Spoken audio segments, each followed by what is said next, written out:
Hello and welcome to Akash Prime Pathshala, India's largest career counseling series on Akash Edu TV.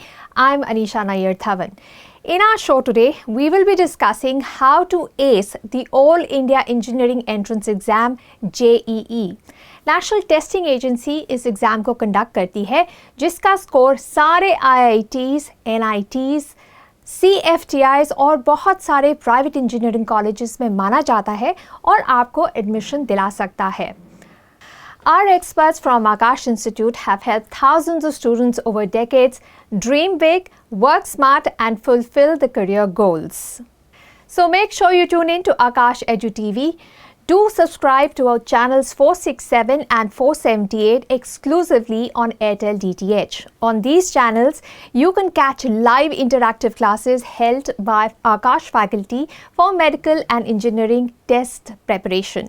And these classes are interactive, doubts are also covered. तो अब घर बैठे बैठे आप अपने medical और engineering की तैयारी कर सकते हैं. JEE एक बहुत क्रूशल कम्पिटिटिव एग्ज़ाम है इंजीनियरिंग कॉलेज में एडमिशन के लिए. JEE मेंस साल में मल्टीपल टाइम्स कंडक्ट किए जाते हैं और स्टूडेंट्स को अपना स्कोर इम्प्रूव करने का दूसरा मौका दिया जाता है. पर इम्प्रूवमेंट तो तभी होगी जब आपकी तैयारी ठीक होगी, जब आपका पढ़ने का तरीका ठीक होगा. JEE के लिए कैसे प्रिपेयर करें ताकि आप 250 प्लस स्कोर कर सकते हैं. इस शो में हमारे एक्सपर्ट्स आपके सारे सवालों के जवाब देंगे. So let's welcome our experts. Please welcome mister Praveen Kumar, chemistry faculty, mister Naveen Karki, physics faculty, and mister Mrinmoy Roy, maths faculty, all from Akash Institute. Thank you all for joining us for this show today. Praveen sir, let me start with you. What is JEE? A very basic question, because all those who are aspiring to be an engineer need to crack this particular exam, that is JEE, Joint Entrance Exam. First of all, I would like to talk about the essence of this exam. See, as an engineer, you need to apply your knowledge. This is what is being tested in this two-stage exam, JEE Mains and JEE Advance, right? Now, what is the difference between the two? See, once you crack JEE Mains, you are eligible for the private colleges, you are eligible for the CFTIs, that is centrally funded technical institutions, you are eligible for the reputed government colleges and the NITs, that is National Institute of Technology, and based on your all India ranking, you will get the various branches. So your score basically. Your score basically. Secondly, you are also eligible to appear for JEE Advance. But there's a threshold. There's a threshold. You have to crack JEE Mains to get a ticket for JEE Advance. You cannot go to IITs directly on the basis of JEE Mains. So something like the JEE Main is the Ranji and JEE Advance is the national team, something. Very right, very right. So first you crack your JEE Mains, you are eligible for JEE Advance, you appear in your JEE Advance exam, and based on your AIR, that is all India rank, you will be getting admission into the various IITs, right? So this is a two-stage exam. Let me repeat. First is JEE Mains, second is JEE Advance, and basic essence which every aspirant should keep in mind, because तैयारी वहीं से शुरू होती है कि भैया आपकी application ability को चेक किया जा रहा है. There are 89 chapters for JEE mains. I am talking about physics, chemistry and mathematics all put together. सबको इकट्ठा करें, 89 चैप्टर्स हैं. सिर्फ चैप्टर्स पढ़ के याद करने से एग्ज़ाम क्रैक नहीं होगा. ये जो नॉलेज आप गेन कर रहे हैं ना पढ़ के, इसको कैसे अप्लाई करना है एक टाइम स्ट्रेस के अंडर, ऐसा नहीं है कि आपके पास पूरा दिन है अपनी नॉलेज को बताने का. आपको सिर्फ 3 घंटे मिलने वाले हैं JEE मेंस में to tell that yes you can apply the knowledge that you are having, right. So ऐसा नहीं बोलूँगा कि बहुत टफ एग्जाम है, बट येस अप्रोच थोड़ा डिफरेंट है. नवीन जी, प्रवीण सर ने हमें समझाया कि ये एक ऐसा टेस्ट है जो ये परखता है कि आप अपनी नॉलेज अप्लाई कैसे करते हैं. अब ये बताइए कि JEE मेंस और JEE एडवांस दोनों का पढ़ने का तरीका भी सेम है क्या? वो दोनों चीज़ एक ही चीज़ टेस्ट करते हैं क्या ये दोनों एग्जाम? नहीं, there are lots of differences. But first, जैसे कि सर ने राइटली ही पुट अप, स्कूल प्रिपरेशन, आप देखिए school preparation is highly deterministic. you collect last 10 or 15 years the question paper from the question bank, उसे practice करें, and it depends कि आपकी presentation कैसी है, how neatly you're presented, and all those things, right? But the terrain in JEE Main and Advanced is a bit ruthless. JEE Main or Advanced में, first of all I'll tell you, JEE Main is comparatively easier, or JEE Advanced, I don't say difficult, but it has a different flavor. अच्छा, JEE Main, now let's come to this point, जैसे कि sir ने कहा, first level filter, but JEE Main is still highly predictable. आप past year question जो है उससे practice करें, और ख़ास तौर से past year JEE Advanced question has a high degree of probability being asked in JEE Main. And interestingly, JEE Main में you get 1 minute to answer one question. That is objective based, single option correct. So यहाँ पर what really matters is that speed, accuracy, lots of things.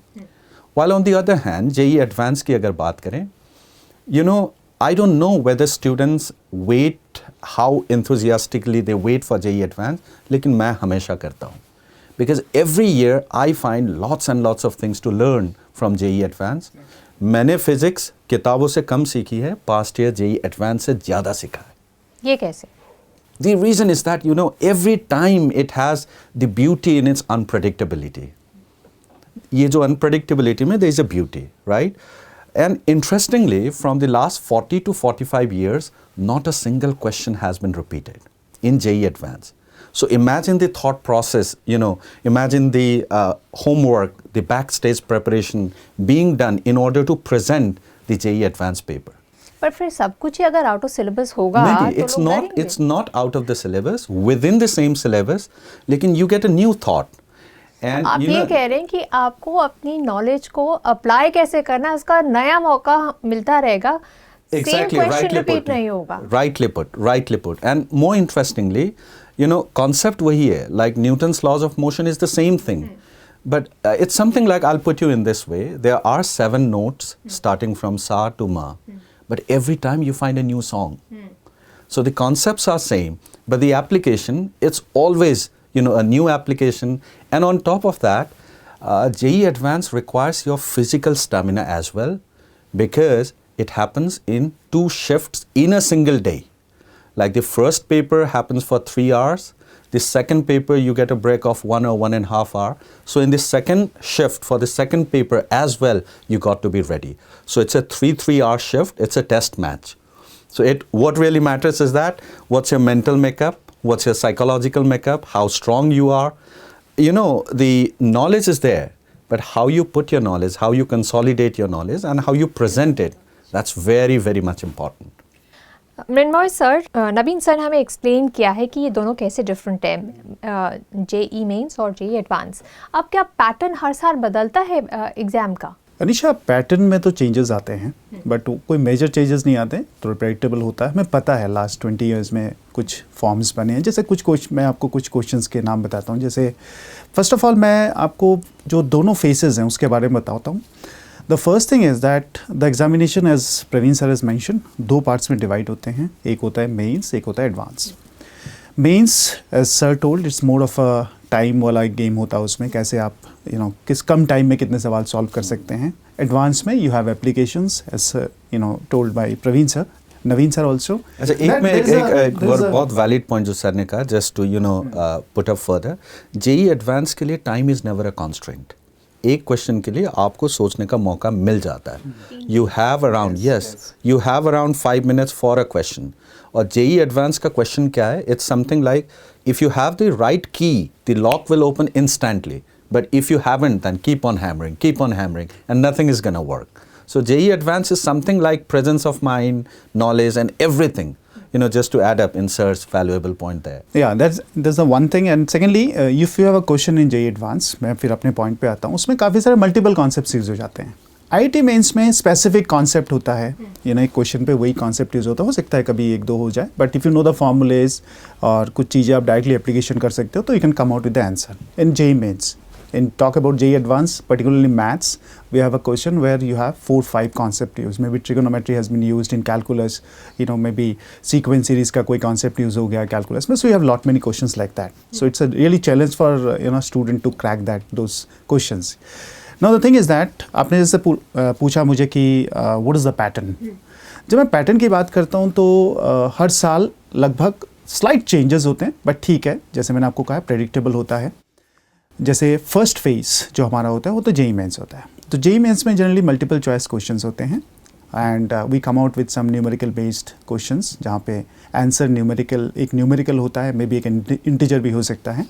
JEE mains में क्या होता है, we have around 90 questions जहाँ पे हमें 75 solve करना होता है.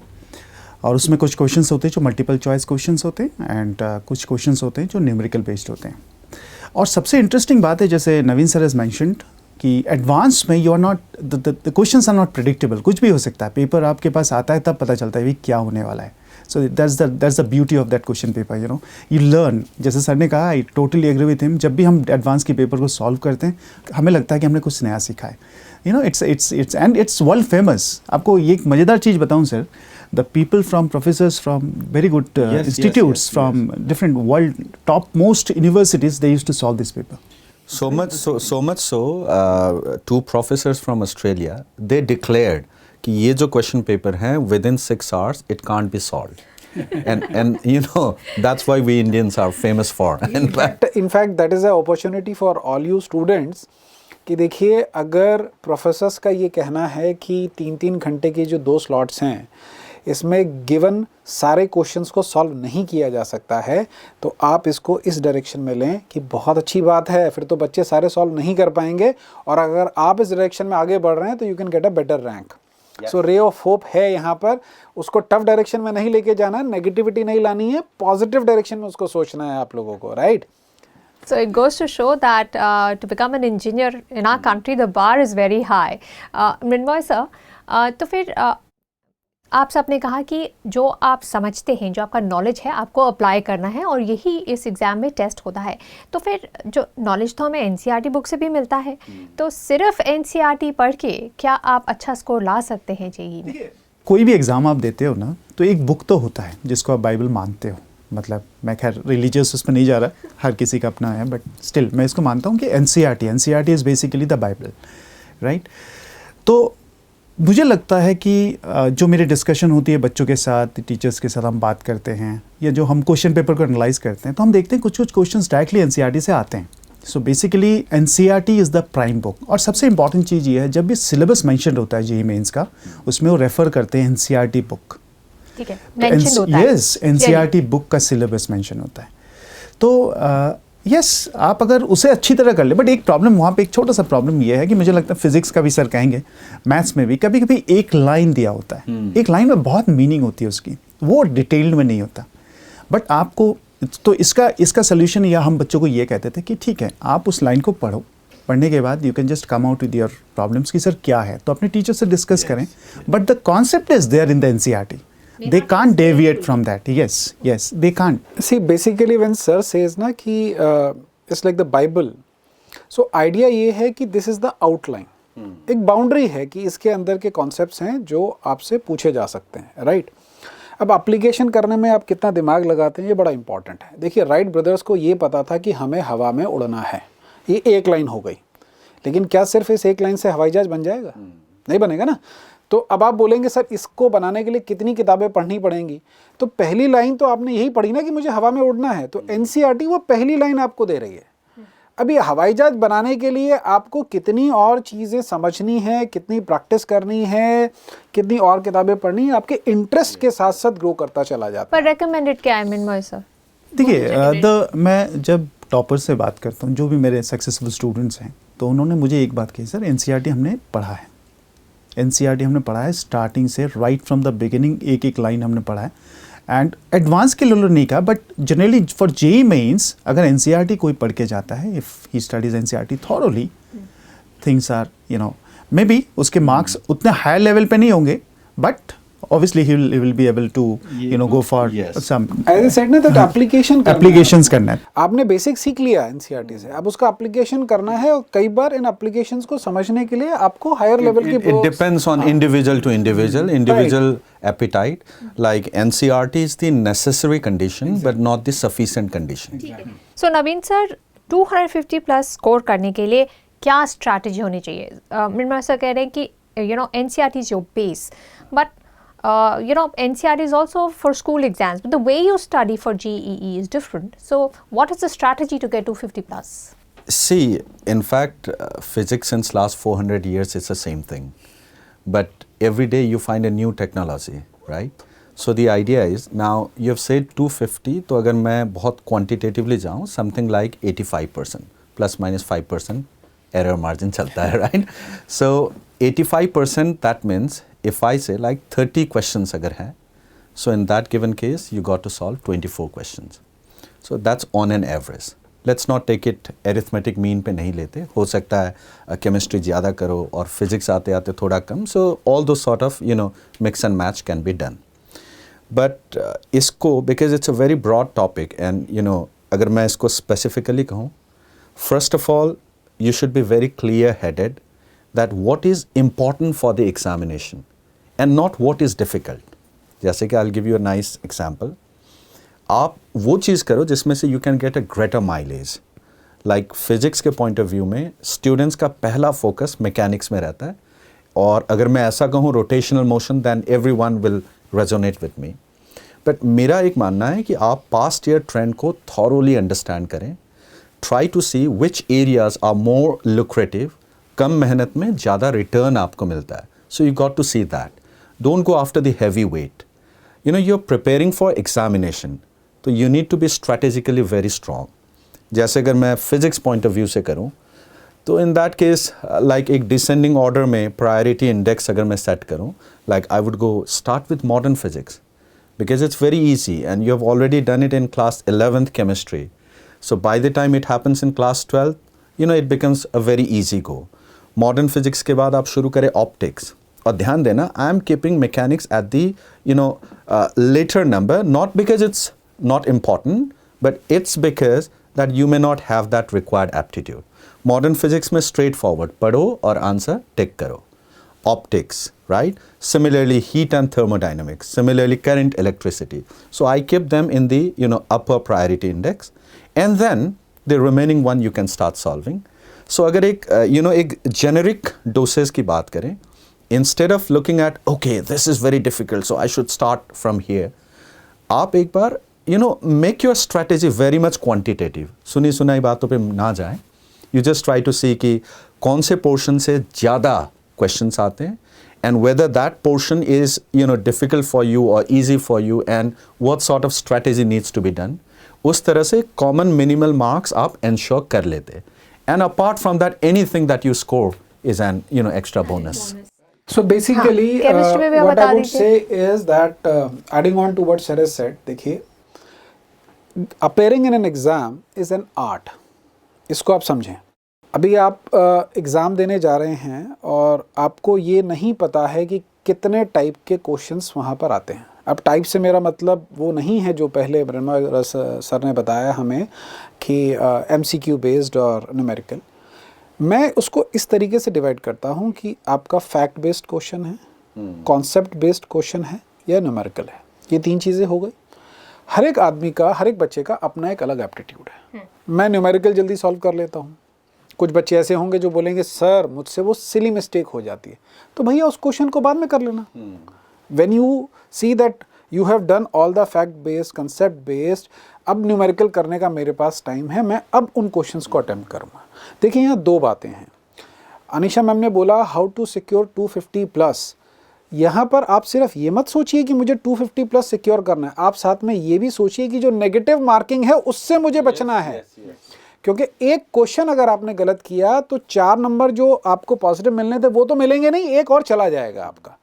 सो ये भी बड़ा इंपॉर्टेंट है कि टू इंश्योर कि कुछ भी गलत नहीं वहाँ पर मार्क करना है. सो 84% correct also means that a maximum of 16% which should be not attempted अगर आपने 16% गलत कर दिया तो 84% नहीं आएगा, राइट। सेकेंडली देखिए, हर पेपर के अंदर आपको मिक्स क्वेश्चन मिलते हैं, कुछ हार्ड होते हैं, कुछ इजी होते हैं। अब कुछ बच्चे हमसे आकर के बार बार पूछते हैं, सर ये हार्ड क्वेश्चन की प्रैक्टिस कहाँ से करें? प्यारे बच्चों, हार्ड क्वेश्चन स्टूडेंट पर डिपेंड करता है। जो टॉपिक आपका वीक है उसका क्वेश्चन आपको हार्ड लगेगा, जो टॉपिक आपका स्ट्रांग है उसका क्वेश्चन आपको इजी लगेगा। इसलिए इस सर्च में कभी नहीं जाना। नहीं, इनको आप बता दीजिए फ्रेम ऑफ रेफरेंस फिजिक्स वाले समझ जाएंगे। राइट। सो ये डिविजन्स आपको अपने लेवल पर करना होता है कि फैक्ट बेस्ड, न्यूमेरिकल, कॉन्सेप्ट, कौन से टाइप के क्वेश्चन में आप स्ट्रांग हैं, किस चैप्टर्स में आप स्ट्रांग हैं, और उस तरीके से आपको वहाँ एग्ज़ाम में उन क्वेश्चंस को पिक करना होता है। ये जो आपकी प्रिपरेशन है, जो आप 11 से शुरू कर सकते हैं, आजकल कुछ बच्चे 10 से भी शुरू कर लेते हैं। इस लंबे 2 से 3 साल 4 साल की प्रिपरेशन के अंदर आप यही सीखते हैं कि कैसे कम टाइम में क्वेश्चन को पढ़ें, समझें और आंसर मार्क करें। कंप्यूटर बेस्ड टेस्ट है तो उसकी भी प्रैक्टिस आपको करनी होती है। फिर किसी भी गिवन कॉन्सेप्ट में कैसे डिफ्रेंशिएट करें कि इस चैप्टर के अंदर से कितने क्वेश्चन हम लोगों से पूछे जा सकते हैं, वो किस किस टाइप के होते हैं, राइट।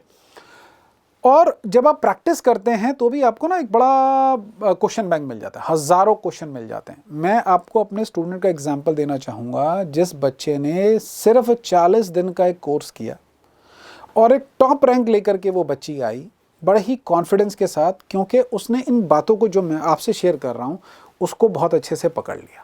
पॉइंट ये है, because it's very easy to learn but difficult to master, Very right. Right, that's a case. So जो इन बातों को अगर properly in letter and spirit जो फॉलो करते हैं, we have seen success stories. Right.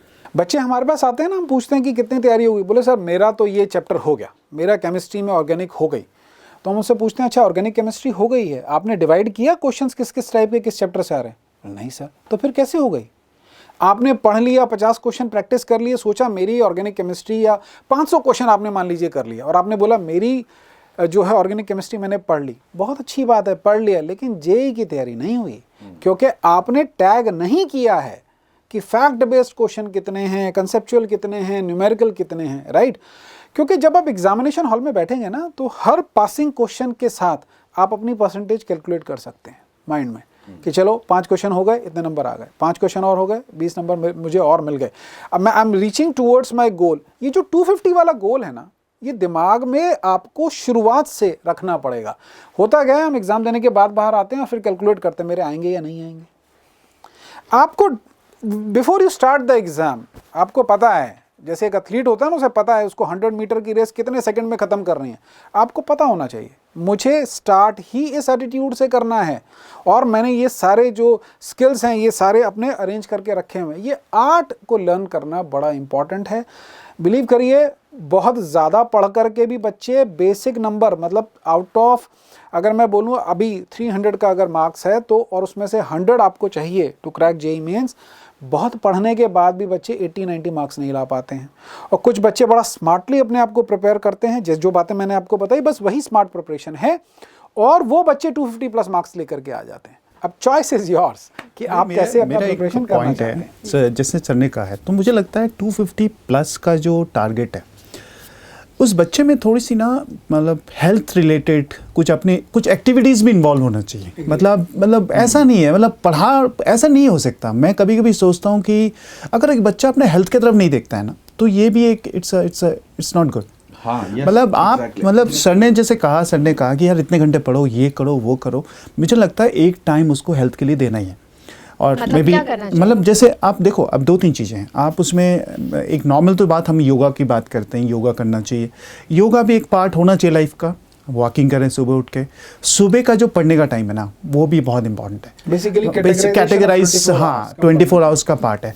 क्योंकि ये सब चीज़ें 250 प्लस कहना, उसके साथ जो फिजिकल इंटरवेंशन है रादर, जिसे हम कहेंगे, वो अगर साथ में ना हो तो बच्चा थोड़ा सा मुश्किल हो। मेरे ख्याल से वो एक बहुत इंपॉर्टेंट पॉइंट है sir. Little bit of sweating activities involve, brain का भी एक फंक्शनिंग अच्छा हो, कि एक्टिविटीज़ हो। तो जैसे सर ने कहा कि क्वेश्चंस करना, डिफरेंट टाइप्स ऑफ क्वेश्चंस करना। यार मैं जब दौड़ के आता हूँ, रनिंग करके आता हूँ, जब मैं मतलब मेरी क्लास के लिए तैयारी करता हूँ तो मुझे Mind वो clear हो जाता है। मैं 1 घंटे में मुझे लगता है कि 3 घंटे की पढ़ाई हाँ हाँ यस हो जाता है। और मैं मेरा एग्जांपल क्या, मैं अपने बच्चे के लिए या फिर किसी भी स्टूडेंट के लिए कह रहा हूँ, जो रन करके आता है, हम लोग बचपन में ही देखते थे यार, हमारे बच्चे, उनको शाम को हम कहते थे भाई 2 घंटा खेल के आ जा, 2 घंटा खेलने मत, अगर हम कहते हैं मत जाओ पढ़ाई करो, वो 4 घंटे में भी खत्म नहीं होगा, बट 2 घंटे की खेल से 1 घंटे में खत्म होता है। मतलब physical intervention is a very important too. I think just to add on कि you can't be so busy driving that you forget to fill up the petrol. So you know sharpening the saw, नहीं sharpening the saw is very much essential. Very right. और like what he said is that कि अगर आप 1-1.5 घंटे you know physically exert करके आते हैं, so your mental efficiency goes very high. Very high. And it's always to use an efficient engine. Yes. Your one feet is on the your one foot is on the accelerator and other is on the brake. So the car will not move forward. Sorry, मैं kinematics में आ जाता हूँ बार-बार, right? But the point is, the brake has to be released, Exactly. right? So that is very much important. Mental health exactly. and physical health both are very very important if you really want to achieve this feat of 250 plus. And not only this exam, यार आपकी पूरी life की बात हो रही है यहाँ पे, right? So वो आपको ध्यान में रखना पड़ेगा. राइट प्रवीण सर, ये आपका जो स्कोर होता है जेई स्कोर, ये कौन से कॉलेजेस में वैलिड है? जैसे मैंने बताया बहुत सारे कॉलेजेस इसको एक्सेप्ट करते हैं और हम 250 प्लस तो लाना चाहते हैं, पर क्या सबका ड्रीम होता है आईआईटी में जाए? कुछ लोग थोड़ा शायद रियलिस्टिक हो जाते हैं अपनी एबिलिटीज़ को रिकग्नाइज करते हुए, तो क्या प्रिपरेशन आपके टारगेट कॉलेज को देख के की जाए? What would you say about that? Very good question. काफ़ी बच्चे, इनफैक्ट पेरेंट्स को मैंने देखा है कि वो एग्ज़ाम देने के लिए इतना फोकस हो जाते हैं कि एग्ज़ाम के बाद जो रिज़ल्ट आया है उसको किस तरीके से यूज़ करके कैसे किन कॉलेजेस में हम एडमिशन लें वो पता ही नहीं होता है. देखिए, हम लोग ना सिर्फ बड़े बड़े नाम सुनते हैं, हमें कुछ नाम पता होते हैं, हमें आईआईटी पता है, हमें एनआईटी पता है, कुछ बच्चों को ट्रिपल आईटीज़ पता होते हैं, जैसे बिट्स पिलानी है ये पता होता है. लेकिन प्यारे बच्चों, इसके अलावा भी बहुत सारे अच्छे गवर्नमेंट कॉलेजेस होते हैं जिनकी बहुत अच्छी प्लेसमेंट होती है, बहुत अच्छी फैसिलिटीज़ हैं वहाँ पर, फैकल्टीज़ ए क्लास होती हैं वहाँ पर. ठीक है, तो पहले ज़रा समझ लेते हैं हम लोग कि हमने जेईई मेंस का एग्ज़ाम दिया, 300 नंबर का मैक्सिमम मार्क्स था, मैक्सिमम जो है उसमें से जो बेसिक कट ऑफ है जेईई एडवांस के लिए मान लेते हैं वो 120 है. ठीक है, अब ने आपके मार्क्स 120 से ज़्यादा आए, आप जेईई एडवांस का पेपर दे सकते हैं. जेईई एडवांस का पेपर आपने दिया, आपकी रैंक आई, आपको एक ब्रांच किसी भी आईटी में बेस्ड ऑन कट ऑफ आपको मिल जाती है. ये एक पाथ है. अब मान लीजिए आप उस पाथ की तरफ जाना चाहते हैं या नहीं जाना चाहते हैं, ये आपकी चॉइस है, इसको साइड पर रख देते हैं. अब सिर्फ जेईई मेंस की बात करते हैं. मान लेते हैं कि आपके 120 से ज़्यादा मार्क्स आए, सपोज 150 आए, तो आपको कॉमन जो काउंसलिंग है उसके अंदर बेस्ड ऑन योर रैंक आपके पास पूरे भारत के NITs, government colleges, private colleges की जो लिस्ट है उसके अंदर बेस्ड ऑन योर रैंक आपको अपना कॉलेज मिल सकता है. अब कौन सा कॉलेज, क्या जो है प्रेफरेंस होती है? देखिए, एनआईटी यानी नेशनल इंस्टीट्यूट ऑफ टेक्नोलॉजी जो है वो सबसे पहले प्रेफर किया जाता है. ठीक है, बच्चे सबसे पहले उसमें एडमिशन पाना चाहते हैं.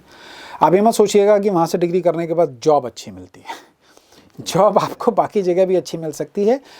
ये सारे इंस्टीट्यूट्स काफ़ी पुराने हैं, फैकल्टीज़ काफ़ी अच्छी हैं, फैसिलिटीज़ काफ़ी अच्छी हैं, एक अच्छा पीयर ग्रुप वहाँ पर आता है, और जब अच्छा पीयर ग्रुप आपके साथ होगा तो आपका करियर ग्रोथ ज़्यादा बेहतर होगा. इसीलिए बच्चे उसको प्रेफर करते हैं. तो हाईएस्ट स्कोर वाले बच्चे एनआईटी में जाएंगे, उसके साथ साथ ट्रिपल आईटीज़ में जाएंगे, उसके बाद अच्छे प्राइवेट कॉलेजेस में और अच्छे गवर्नमेंट कॉलेजेस में बच्चे जाते हैं. Right, this is how you have to, preference order ये रहता है. अब इसके बाद आ जाता है प्रेफरेंस ऑर्डर ब्रांच का. कंप्यूटर साइंस, इलेक्ट्रॉनिक्स, ये ब्रांचेस ऐसी हैं जिनमें मोस्ट वांटेड हैं. अब इलेक्ट्रॉनिक्स से एसोसिएटेड इलेक्ट्रिकल इंजीनियरिंग में भी काफ़ी बच्चे जा रहे हैं, काफ़ी रिक्वायरमेंट है इसकी. कोर ब्रांचेस जैसे सिविल इंजीनियरिंग है, मैकेनिकल इंजीनियरिंग है, वहाँ थोड़ा स्कोप इन दिनों कुछ कम है, लेकिन ब्रांचेस बहुत अच्छी हैं. तो based on what is more required in today's world, उस ब्रांच के लिए आपकी रैंकिंग हायर होनी चाहिए. से फॉर एग्जांपल, अगर आपके 250 मार्क्स आए हैं तो टॉप एनआईटी के अंदर अब आप पूछेंगे सर मुझे कैसे पता लगेगा कि कौन सी एनआईटी टॉप है, तो भैया गूगल है, आप सर्च मारें आपको पूरी रैंकिंग मिल जाती है, ठीक है। आप सर्च कर लीजिए, well, you know, proper agency by government endorsed agency, and lots of agency having high reputation. So they do the rankings. So it's just a click away. आपको एक बार रैंकिंग पता लग गई कि कौन सा टॉप कॉलेज है, तो बहुत सिंपल सा कॉन्सेप्ट होता है, आप परसेंटेज वाइज भी देख सकते हैं, रैंक वाइज भी देख सकते हैं, और गूगल पे आपको मिल जाएगा कि पिछले साल, सपोज करिए हम बात करते हैं एनआईटी त्रिची की, एनआईटी त्रिची में कंप्यूटर साइंस आप देखेंगे कि पिछले साल जिस बच्चे के 240 मार्क्स आए थे उसको लास्ट वो सीट मिली थी, उसके कंपैरेटिव में रैंक भी होगी, उसकी rank must be in the first top 1000s, कि टॉप 1000 में रैंक आया या 240 या 250 प्लस से ज़्यादा मार्क्स आए तो आपको कंप्यूटर साइंस इन एनआईटी त्रिची मिल सकता है। आपकी रैंक नीचे है, आप त्रिची में ही जाना चाहते हैं, आपको इलेक्ट्रॉनिक्स मिलेगा, लेकिन आप कहते हैं नहीं sir I can go to any NIT, आप एनआईटी कुरुक्षेत्र जाना चाहते हैं, तो 2000 रैंक पर भी आपको वहाँ कंप्यूटर साइंस मिल सकता है। तो ये जगलिंग जो है ये बहुत अच्छे से आपको समझ में आनी चाहिए। ये बताइए sir, as a student what should I want more, the stream, the college, what is more important? बहुत अच्छा सवाल आपने पूछा, और ये अच्छी बात ये है कि बच्चे इतना ये बात पूछते नहीं हैं, सिर्फ सुन लेते हैं। देखिए कई बार क्या होता है, आपको पता है आपको कौन सी ब्रांच लेनी है, आप जानते हैं बहुत अच्छे से कि यार मुझे कंप्यूटर साइंस ही लेनी है। कई बार ऐसा होता है, कई बार क्या मैक्सिमम केसेस में ऐसा होता है कि बच्चों को कोई डिसीजन उन्होंने लिया नहीं होता है, अभी पता नहीं है सर क्या करना है, फिर वो पूछते हैं दोस्तों से, कोई नोन है उससे पूछ लिया, और उन्होंने जो जवाब दे दिया उसके बेस पर आंसर आपको, आप अपना डिसाइड कर लेते हैं कि चलो ठीक है कंप्यूटर साइंस नहीं मिली तो इलेक्ट्रॉनिक्स ले लेना, ये नहीं मिली तो आईटी ले लेना, आईटी नहीं मिली तो फिर एक काम करना है सिविल ही ले लेना। इस तरीके से हम डिसाइड करते हैं, ये गलत तरीका है, आप ऐसे ना करें। देखिए इंजीनियरिंग कोर्स में मुझे लगता है कि आपका 4 साल का एक, जैसे कहते हैं ना कि लाइफ चेंजिंग कोर्स होता है, तो कोई भी आप कोर्स पकड़ें आपकी लाइफ तो चेंज होने वाली है, लॉजिकल एबिलिटी तो आपके पास आने ही वाली है, राइट। आपका बेंट ऑफ माइंड बहुत क्लियर होना चाहिए। अगर आपको फिजिक्स बहुत अच्छी लगती है, ठीक है, तो मुझे लगता है कि जो कोर ब्रांचेस हैं, सिविल है, मैकेनिकल है, इलेक्ट्रॉनिक्स है, इलेक्ट्रिकल है, ये बहुत अच्छी आपके लिए रहेंगी, आप इसमें बहुत अच्छा एक्सेल कर पाएंगे। मैथ्स अच्छा है ये कहना थोड़ा सा जो है वो पॉलिटिकल हो जाता है, क्योंकि मैथ्स एक लैंग्वेज है, वो हर जगह यूज़ हो रही है, तो मैथ्स तो अच्छा होना ही चाहिए, ये आप समझ करके चलें, राइट। तो अगर आपको लगता है कि मेरी फिजिक्स उतनी ज़्यादा स्ट्रांग नहीं है बट मैथ्स में मेरे को लगता है मैं काफ़ी अच्छा हूँ, कंप्यूटर साइंस बहुत अच्छी ब्रांच है, आईटी बहुत अच्छी ब्रांच है, आप उसमें जा सकते हैं, काफ़ी अच्छे स्कोप हैं, तो ये अपने बेसिस पर आप खुद से इसको चूज कर लीजिए। मैं आपको बड़ा क्लियर कट इंस्ट्रक्शन दे रहा हूँ कि अपने बेसिस, हाँ, जो आपको पसंद है और जिसमें आप अच्छे हैं, राइट, आप अच्छे हैं। There is a art of choice. जैसे मान लेते अगर ए और बी है, और अगर किसी से पूछा जाए choose any one between this, तो ज़्यादातर मान लेते ए पसंद है, so they take on A, but मैं कहता हूँ it's just 50%। If you want A, take A and cross the B, so that's the art of choice. तो जैसे सर ने कहा ना, टेम्पटेशन फैक्टर, ठीक है, किसी ने ये कह दिया ये भी पसंद है ये भी पसंद है, so ultimately what happens is that you are spoiled, एक प्रॉब्लम ऑफ प्लेंटी आ जाती है। So there are so many different things कि you are not able to precisely think that what yes what do you want. So as I said, if you want A, take A and the remaining should be crossed. Exactly. And once you decide and once you go, now it should be never looking back. The decision should be very much, properly well deliberated. But एक बार आप आगे बढ़ गए तो बस बढ़ गए. That's all the case. That's, I think, we could put it. There is a positive, very nice point. Praveen sir के बीच में एक छोटा सा point उन्होंने कहा, अभी हमने कॉलेज की बात कर रहे थे, उसमें एक पॉइंट उन्होंने कहा है, शायद आप लोगों ने सुना होगा उसको, पॉइंट को मैं थोड़ा सा एलाबोरेट करना चाहूँगा कि अगर जेई हमने क्लियर कर लिया तो मतलब बहुत अच्छा, हमने एक बहुत अच्छा काम किया, वी हैव डन समथिंग, क्योंकि हमने मेहनत की, एक कंसिस्टेंसी लाया लाइफ में, एक लाइफ लेसन है। तो आप कोई भी ब्रांच लेते हो, लेने के बाद आप उस ब्रांच में एक्सेल करते हो, तो आप मतलब कॉलेज ठीक है, कॉलेज एक पार्ट तक आपके लिए ठीक है, बट आपके पास उसके बाद ऑप्शन है कि आप पढ़ाई करो, पढ़ने के मतलब आपको एक बेस दे देता है। तो मेरे ख्याल say that is also a very good point, sir ने मेंशन किया, मैं देख रहा था कि लाइफ लेसन बहुत पूछा जाता है कि जे प्रिपरेशन करना ही क्या एक शिक्षा है, मतलब आपके लाइफ के लिए कुछ आपको सिखाता है, इट्स एक्चुअली मेरे हस्बैंड इंजीनियर है, और उन्होंने जब 3 इडियट्स पिक्चर देखी तो उन्होंने कहा मुझे ना यादें आ गई कि कैसे इंजीनियरिंग में हमें ऐसे निचोड़ते हैं, और इंजीनियरिंग जो जितना मुश्किल था उसके बाद MBA कुछ भी नहीं था. MBA was a breeze, but what they took out of me during engineering was a class apart. तो उनका मानना था कि it makes you, and it's more difficult than what many other people like standing think. from, अगर आप engineering drawing जो first semester everyone it's common कि 5 घंटे तक आप खड़े होके with your bent posture आप continuously कर रहे हैं, so you become physically stronger. Examination pressure है, you need to prepare, so you become mentally stronger. फिर there is a hostel life and the art of socializing, the art of balancing relationship.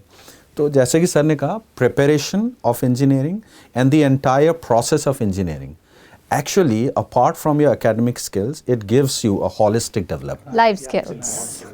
In Naveen, fact, Anisha, I would say the example that you quoted, यार engineering में जो कहते हैं ना कि वो इतना रगड़ाई कर देते हैं, फिर MBA क्या सब कुछ आसान लगता है. वही उन्होंने कहा कि ऐसे हमें निचोड़ दिया कि उसके बाद सब आसान लगेगा लाइफ में. तो आपको कई बार ना ऐसे सुनने में आता है कि यार ये इस बच्चे ने मैकेनिकल इंजीनियरिंग किया और ये IT फील्ड में चला गया. तो कुछ लोग कुछ बातें करते हैं कि अगर IT में जाना था तो मैकेनिकल क्यों किया. मैं ये कहता हूँ कि आप ये समझिए कि मैकेनिकल जिसका कंप्यूटर से बहुत कम रिलेशन है, वो बच्चा जा कर के बहुत अच्छा कर पा रहा है, right. He is doing very very good over there.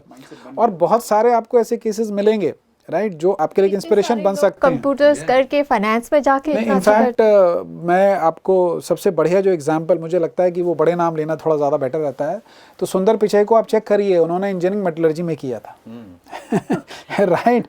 सो आज वो कहाँ पर है. देखिए, इंजीनियरिंग एप्लीकेशन बेस्ड है.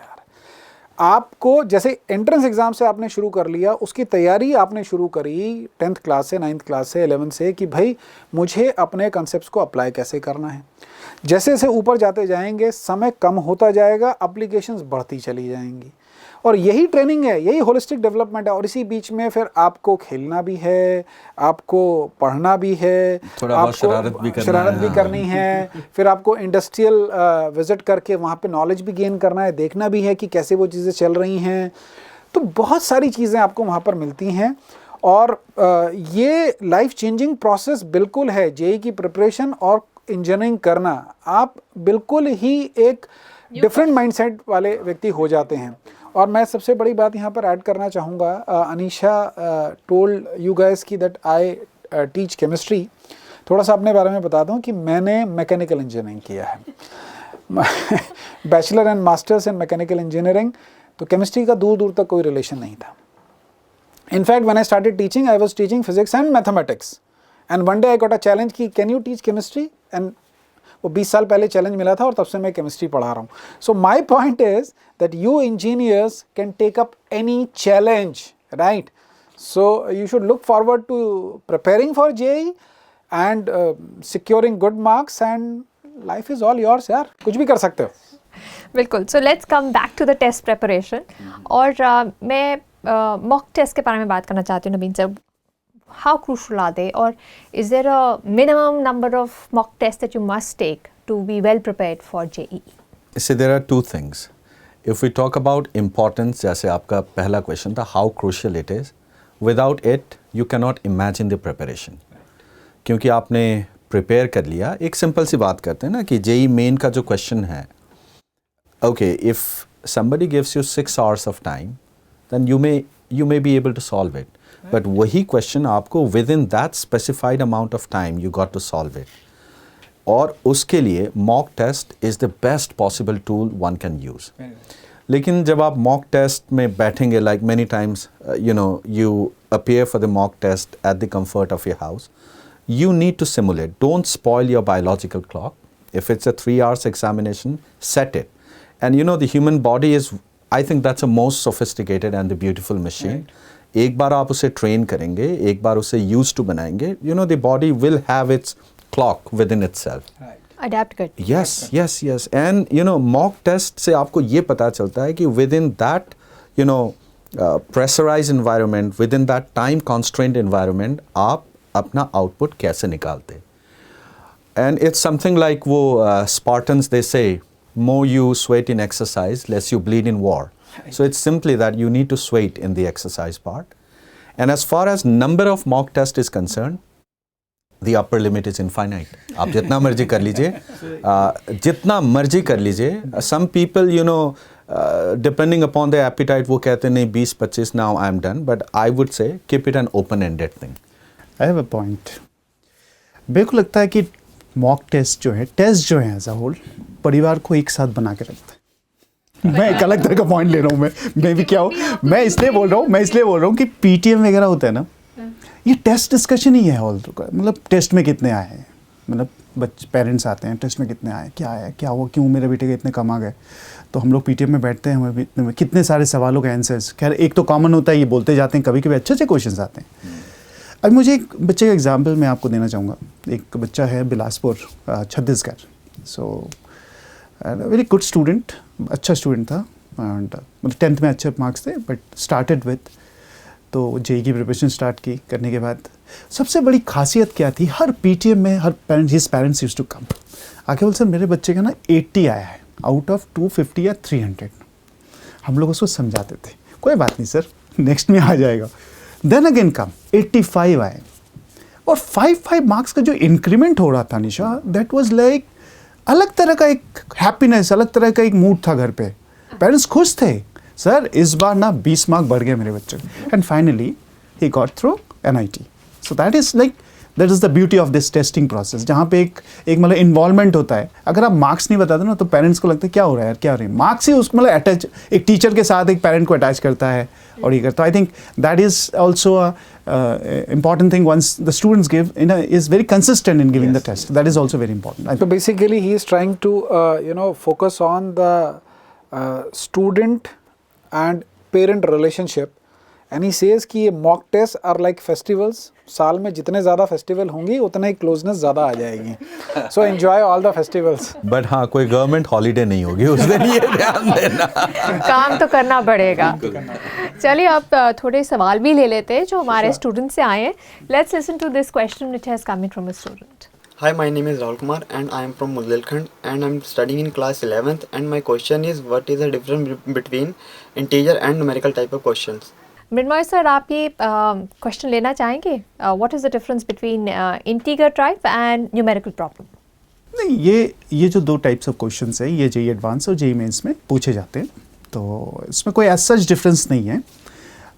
2018 के बाद से ये जो न्यूमेरिकल बेस्ड वाले क्वेश्चंस अभी शुरू हुए हैं, इसमें क्या होता है कि वी हैव द आंसर के पास दो डेसिमल प्लेसेस तक, 2 प्लेसेस तक वो एक्सटेंड हो सकता है. 0.05 जैसे 25.05 या 25.06 कैन बी द आंसर. और इंटीजर टाइप में you have an integer from 0 to 10 से, और मे बी इंटीजर होना चाहिए, may be 11, may be 12, whatever. So यही है डिफरेंस, ज़्यादा कुछ इसमें. So basically the concept remains the same and yes, बस जो उसका आंसर आएगा आपके पास, या तो वो 0 to 9 को इंटीजर के रेफरेंस में आ जाएगा तो इंटीजर टाइप कहलाएगा, और अगर ओपन एंडेड है जिसको आपको अप टू 2 डेसिमल प्लेस लिखना होता है, जैसे सर ने बोला कि इट कैन बी 25.05 और मे बी 20.07, तो up to 2 places of decimal आपको उसको करना होता है. तो डरने की कोई बात नहीं, मतलब टाइप से डरना नहीं है, ठीक है, एंजॉय करना है. दोनों ही न्यूमेरिकल हैं एंड ऑप्शंस नहीं होंगे. हाँ, ऑप्शंस नहीं होंगे उसके ऑप्शंस नहीं होंगे. ये एक बहुत इंपॉर्टेंट बात है, मैंने नहीं बोला. In fact I have a different point of view over here Anisha. I feel कि जब ऑप्शंस नहीं होते हैं बच्चे के पास तो सॉल्व करना ज़्यादा आसान होता है.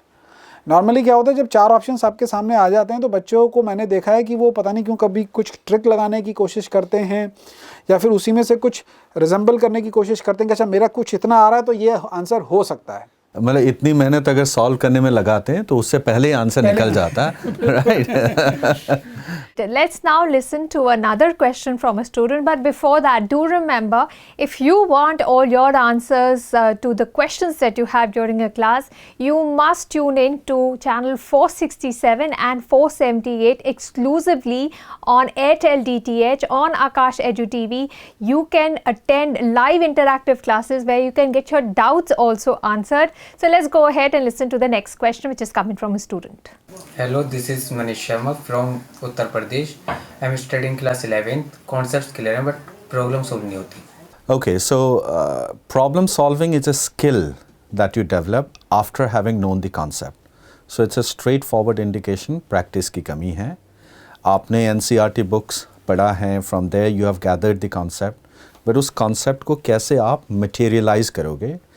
You see the makeup of everyone is different. बस आपको ज़्यादा चिंता नहीं करनी है. All you need to do is that start practising in bulk. और जितना ज़्यादा बल्क में प्रैक्टिस करने लगोगे, यू डेवलप दैट इंस्टिंक्ट कि क्वेश्चन देखते you will start firing off. So just practice practice practice, that's all. Visualisation एक part है सर. हम जब कहते हैं ना कि क्वेश्चन को पढ़ने के बाद क्या क्वेश्चन पूछा क्या क्या है, मुझे कभी कभी ये भी लगता है सर, मतलब स्टूडेंट जब भी क्लास में टीचर सॉल्व करता है, मेयरली सॉल्यूशन को बस लिख ना लें फॉर्मेलिटी से कि हमने क्लास अटेंड किया और सॉल्यूशन को लिख लिया. सर प्रोसीड कैसे कर रहे हैं, सर बीच बीच में क्या कह रहे हैं. सर कह रहे हैं cos square theta plus sine square theta is equal to 1, ठीक है कह रहे हैं, वो एक पॉइंट नोट कर लें. या वो जो पूरी जर्नी है उस सवाल का सॉल्व करने का, उसका जो सोल्यूशन है, उसकी जो उत्तर पुस्तिका में जो उत्तर लिखा रहेगा, उसका फ्लो, उसको समझना एक वजह. मेरे ख्याल से वो एक आदत टाइप अगर बन जाती है, if it becomes a habit, तो उस बाकी प्रॉब्लम्स को आई थिंक वो एक ईजीली उस चीज़ को एक आसानी से ले सकता है. बेसिकली 2 पॉइंट यहाँ सर ने बोले, नाबीन सर ने और रॉय सर ने. मैं I would like to go to point 0. Point 1 और पॉइंट 2 सर ने बहुत अच्छे से समझाया. पॉइंट 0 ये है कि ये जो आपको बेसिक पुरानी आदत है ना, रट्टा मार के एग्ज़ाम में आंसर लिख करके आने की, उसको छोड़ दीजिए. जब आप कॉन्सेप्ट पढ़ रहे हैं ना, तभी से समझिए कि इसकी एप्लीकेशन क्या हो सकती है, इसके ऊपर क्या क्वेश्चन मुझसे पूछा जा सकता है. तो प्रैक्टिस तो आपको करनी ही है, सॉल्यूशन को आपको अच्छे तरीके से समझना ही है, बट स्टार्टिंग यहाँ से करनी है. पहले मन में बांध लो, मैं बोर्ड की प्रिपरेशन नहीं कर रहा हूँ, मैं JEE की प्रिपरेशन कर रहा हूँ, और मुझे याद नहीं करना, पढ़ करके समझ करके ये सोचना है कि इसकी एप्लीकेशन क्या होगी. तो आप देखेंगे कि आप क्वेश्चंस को जो है शुरुआत कर पा रहे हैं. फिर जैसा नवीन सर ने बोला, जैसे रॉय सर ने बोला, आप उसको फॉलो करेंगे तो आई थिंक ये प्रॉब्लम सॉल्व हो जाएगा. और एक पॉइंट ये भी है, मैंने 1-2 जगह अपने एक्सपेरिमेंट किया था. अगर बच्चा कोई सॉल्व नहीं है तो उसको लगता है कि 2-3 फ्रेंड्स वैसे चूज़ करने चाहिए, जिससे वो बैठे डिस्कस करे क्वेश्चंस. कभी कभी बच्चा अकेला भी रहता है. इस मामले में क्या होता है कि उसको क्वेश्चंस नहीं हो रहे हैं तो अकेला हो जाता है.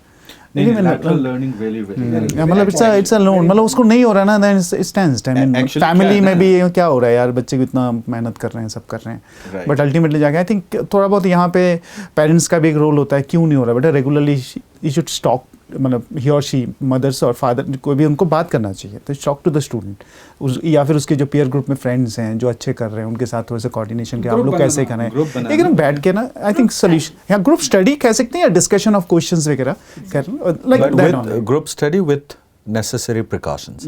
ये भी बहुत ज़रूरी है. हाँ, बिकॉज डाइवर्जेंस इतने ज़्यादा हैं जो इन्होंने कहा ना, बिकॉज एक peer learning is a very important part. जैसे मान लेते एक स्टूडेंट के पास प्रॉब्लम है और अगर टीचर सॉल्व कर देते हैं, दैट्स फाइन, बिकॉज उन्हें पता है टीचर हैं ये तो सॉल्व करेंगे ही. लेकिन अगर साथ वाला सॉल्व कर देता है, you know, that gives the inspiration. तो दोनों की एक जर्नी होती है टू फाइंड द आंसर. मान लेते जैसे मुझे एक प्रॉब्लम आ रही है and suppose he is my friend, और अगर ये सॉल्व कर देते, that gives me an inspiration कि अच्छा अगर ये तो सॉल्वेबल है, and if he is solving then why can't I. So peer learning has that advantage. That's why school है जहाँ पर आप ग्रुप में लर्न करते हैं.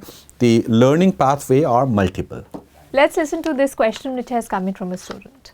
I am Malika from class 12. I live in Kota city. कुछ लोग कहते हैं टफ क्वेश्चन से स्टार्ट करो, क्वेश्चंस आसानी से सॉल्व होते हैं. क्या राइट अप्रोच है? देखिए, जैसा मैंने पहले ही बोला कि appearing in an exam is art. मैं उसको कहता हूँ कि art of cracking the exam. सबसे पहले तो मुझे लगता है बच्चों को अपने दिमाग से निकालना चाहिए कि टफ़ क्वेश्चन क्या है और इजी क्वेश्चन क्या है. देखो, दोनों के लिए सेम नंबर मिलने वाले हैं. If you are marking right, same marks. If you are marking wrong, तो सिमिलर नंबर कटने वाले हैं, राइट. कोई भी पाथ हमेशा हर बच्चे के लिए सही हो ऐसा नहीं होता है. आप अपना पाथ खुद चूज़ करें. ज़रूरी नहीं है कि आप ये चीज़ पूरे पेपर के लिए अप्लाई करें. आप इसको सब्जेक्ट वाइज अप्रोच भी बना सकते हैं. फॉर एग्जांपल, आपने केमिस्ट्री का पेपर लिया और आपने बोला कि भाई यहाँ पर फैक्ट और कॉन्सेप्ट बेस्ड क्वेश्चन ज़्यादा आते हैं, तो मैं पहले इसको अटेम्प्ट करना चाहता हूँ. आपको लगता है कि नहीं यार, मैं अभी फ्रेश हूँ और मैं अभी फिज़िक्स की प्रॉब्लम को बड़े अच्छे से विजुलाइज कर पाऊँगा, आपने फिज़िक्स शुरू कर दिया। फिज़िक्स में भी आपको लगता है कि मैं लेटर स्टेज पे जा कर के बड़ी छोटी छोटी सिली मिस्टेक्स कर देता हूँ, तो मैं फिज़िक्स अभी शुरू कर लेता हूँ क्योंकि मैं फ्रेश हूँ, एनर्जी ज़्यादा है, मैं अभी सिली मिस्टेक बिल्कुल नहीं करूँगा, कोई नेगेटिव मार्क अट्रैक्ट नहीं करूँगा, तो मैं अभी से उसको शुरू कर लेता हूँ। ये आर्ट आपको सीखना पड़ेगा, जो कि अभी आपको पहले बताया गया कि आपको बहुत सारे मॉक टेस्ट देने हैं जिसमें आपको ये प्रैक्टिस करना होता है, राइट। ये जो एक स्टैंडर्ड स्टेटमेंट है कि पहले आसान सवाल करो बाद में मुश्किल करो, या पहले मुश्किल करो और बाद में आसान सवालों को पिक किया जाए, ये सिंगल स्टेटमेंट के बेसिस पर आप एग्ज़ाम देने मत जाएं। आपका अपना तरीका आपको डेवलप करना पड़ेगा। और मैं फिर कहता हूं कि जो क्वेश्चन आपको आता है वो आसान, जो नहीं आता है वो टफ। और मैक्सिमम केसेस में आपको पता है क्या होता है, बच्चे जब पिछले साल का पेपर देखते हैं तो बोलते हैं अरे यार कितना आसान पेपर है, ये मुझे आ जाए। जब आपका खुद का पेपर होता है तो पेपर देते समय आपको लगता है अरे ये क्वेश्चन कितना मुश्किल है, पेपर दे करके बाहर निकलते हैं, फिर से क्वेश्चन को पढ़ते हैं, अरे ये तो बड़ा आसान था। तो ये टफ और इजी की डेफिनेशन क्या है, आप खुद फंस जाएंगे इस बात में। तो मैं तो ये कहता हूँ कि जिस क्वेश्चन को कम समय में आप सॉल्व कर पा रहे हैं और पॉजिटिव मार्क्स ला पा रहे हैं, उससे शुरुआत कर लीजिए। आपको जो नाम देना है, आप उसको हार्ड क्वेश्चन बोलना चाहते हैं, इजी बोलना चाहते हैं, वो करिए। बट मेरे हिसाब से आपके दिमाग में ये बड़ा ड्राइविंग फोर्स होना चाहिए कि मैं गलती कहाँ करता हूँ। 2.5 घंटे के बाद मैक्सिमम बच्चे गलतियाँ करना शुरू कर देते हैं क्योंकि हाथ पैर फूलने लग जाते हैं, माइंड सैचुरेट हो जाता है। बिल्कुल। तो आपको पहले से पता होना चाहिए कि मैं गलतियाँ कहाँ करता हूँ। मैं कैलकुलेशन में गलती कर रहा हूँ। काफ़ी बच्चे ऐसे होते हैं, क्वेश्चन में लिखा होता है which of the following is not correct, not पढ़ा नहीं, नॉट पढ़ा ही नहीं। बोले सर हम तो बड़े पॉजिटिव माइंड के आदमी हैं, नेगेटिव तो पढ़ते ही नहीं है, नॉट तो हम पढ़ेंगे ही नहीं। क्वेश्चन को आधा ही पढ़ा और सोच लिया कि अच्छा ये तो ये पूछ रहा होगा, क्वेश्चन पूरा ही नहीं पढ़ा। तो आधा क्वेश्चन पढ़ना, डिटेल्स जो क्वेश्चन में दे रखी हैं उसको मिस आउट करना। कई बार ऐसा होता है कि कुछ इंपॉर्टेंट डेटा जो है वो इंस्ट्रक्शंस के नीचे दिया होता है, क्वेश्चंस के साथ नहीं दिया हुआ होता है। बच्चा क्वेश्चन पढ़ता है, अरे इसमें तो डेटा ही नहीं दिया हुआ, और वहाँ बैठ करके वो सोचने लगता है मुझे एनटीए पर, नेशनल टेस्टिंग एजेंसी पर केस कर देना चाहिए, ये कैसे सवाल पूछ लिया, डेटा नहीं दिया हुआ। अभी इंस्ट्रक्शंस पढ़ी नहीं थी, नीचे देखा नहीं था और पूरा माइंडसेट कहीं और डेविएट कर दिया। इन सब बातों से आप बचिए। तो बेसिकली सेइंग अगर आप वो क्वेश्चंस करते हैं जो आपको अच्छी से सॉल्व कर सकते हैं तो आपका self confidence, peace of mind, वो सब बेटर हो जाता है फॉर द रिमेनिंग क्वेश्चंस। बिल्कुल। और ये जर्नी आपको डिसाइड करना है, मतलब आप ये मत सोचिए कि मुझे क्या अच्छा लगता है। What works best for you may not work for somebody else. Exactly. जैसे प्रवीण सर कह रहे हैं कि मतलब पहले इजी वाले क्वेश्चंस कर लो, मतलब एक तरह से ये जो आपको आता है कॉन्फिडेंस आपको देगा। एक पैटर्न है, आप अगर अपना कोई स्टाइल है तो आप कर सकते हैं। पहले आपने कर लिया, ठीक है, आपने इजी है इसको आपने मार्क कर लिया, ठीक है, इजी इजी इजी इजी है। देन आप फिर डिफ़िकल्ट में आते हो, फिर मोस्ट डिफ़िकल्ट में आते हो, तो आप प्रायोरिटाइज करते हो भाई क्या क्या क्वेश्चंस पहले लेना उसके बाद क्या लेना। I think that is the good approach we can. So ये हमने देख लिया है कि इंजीनियरिंग आपको आपकी पूरी ज़िंदगी के लिए कैसे तैयार करती है और बहुत अच्छी तरीके से तैयार करती है। पर मैं ये जानना चाहती हूँ आप सबसे कि जो आप प्रिपेयर कर रहे हैं, जो प्रिपरेशन होती है ये जेईई एग्ज़ाम के लिए, क्या ये भी आपको कुछ लाइफ लेसन्स देती है? क्या बोलेंगे आप नवीन जी? I think it's an entire life shaping experience. The preparation. Yeah, the entire life cycle of the preparation. Because yes, because the first thing is that ये आपको सिखाता है the first time you've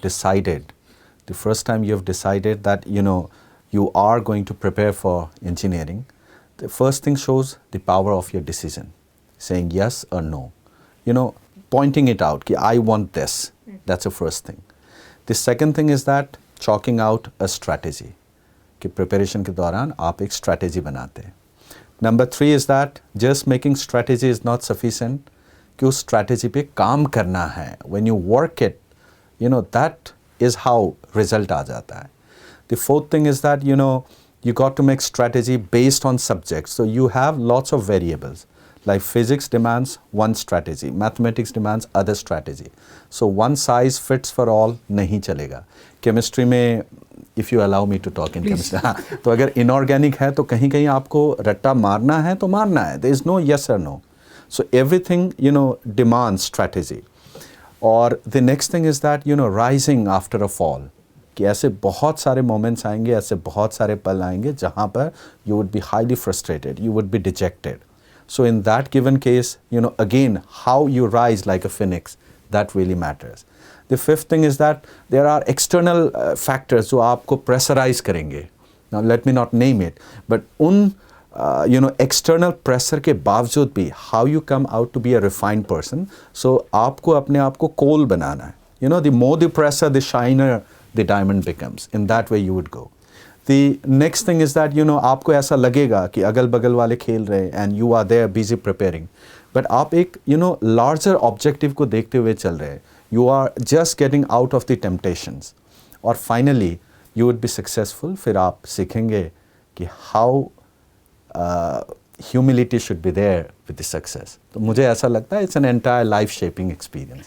मिर्मल sir आपको example दे सकते हैं जो Naveen sir कह रहे हैं कि you rise like the phoenix from the ashes. ऐसे अगर आपके पास कोई अपने स्टूडेंट का एग्जाम्पल हो जो जिनको मुश्किल लग रहा था और फिर उन्होंने कामयाब हो गए. अरीशा, दो तीन सर ने तो बहुत सारे पॉइंट्स बोल दिए. मतलब हर पॉइंट्स का एक बहुत विशाल डिस्कशन हो सकता है, बहुत ज़्यादा डिस्कशन हो.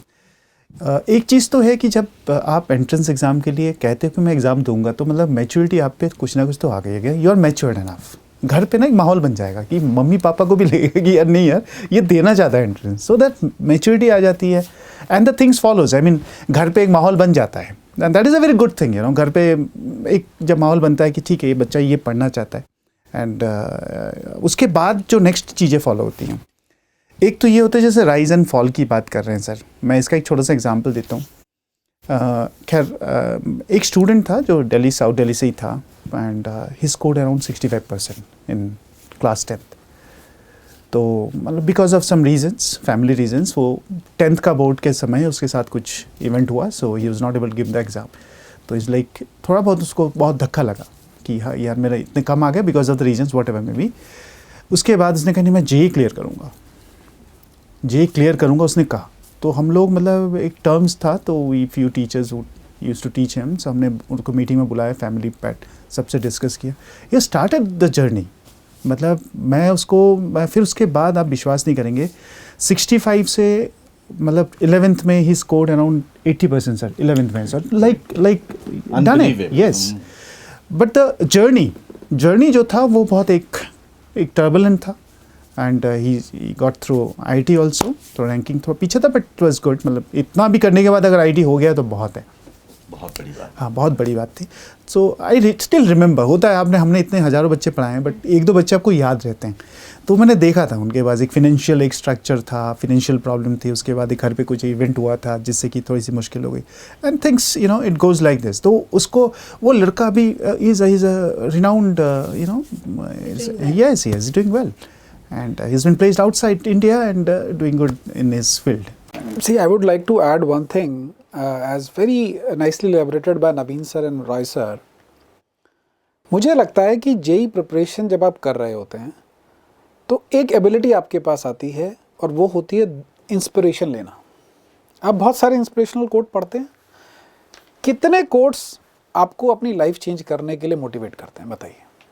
बहुत सारे कोटेशन पढ़ते हैं. कितने लोग ज्ञान देते हैं, हम भी ज्ञान दे रहे हैं, है ना. काफ़ी लोग बताते हैं आपको ये करो वो करो. तो नॉर्मली क्या होता है, इधर से सुनते हैं इधर से निकाल देते हैं. जब आप ये प्रिपरेशन करने लगते हैं और वो सारे पॉइंट जो सर ने बताए वो आपके लाइफ का एक हिस्सा बनने लगते हैं और तब आपको दूसरे लोगों की कही हुई एक बात का मीनिंग समझ में आने लगता है. मैं एक एग्जांपल यहाँ पर कोट करना चाहूँगा. नॉर्मली आप ऐसा मत समझिएगा कि जब तक घर में गरीबी ना हो तो अच्छा नहीं हो सकता है, लेकिन ऐसे एग्जांपल्स क्योंकि थोड़ा इंस्पिरेशनल होते हैं इसीलिए ऐसे एग्जांपल्स हम आप लोगों के साथ शेयर करते हैं. बात है 2001 की. मेरा एक स्टूडेंट जो है वो मेरे पास आया और वो थोड़ा रुआसा सा था, रो रहा था.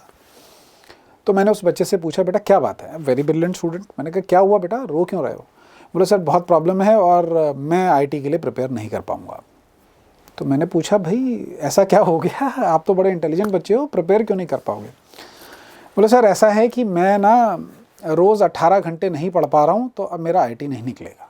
तो मैं थोड़ा शॉक्ड हुआ. मैंने कहा ये 18 घंटे तुम्हें किसने बोला भाई 18 घंटे रोज़ पढ़ना है.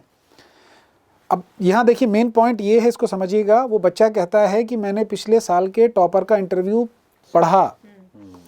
उस टॉपर ने बोला था कि मैंने 2 साल की तैयारी करी मैं रोज़ 9 घंटे पढ़ता था, मेरे पास एक ही साल है तैयारी करने के लिए, तो 9 to 18 मुझे 18 घंटे पढ़ना पड़ेगा।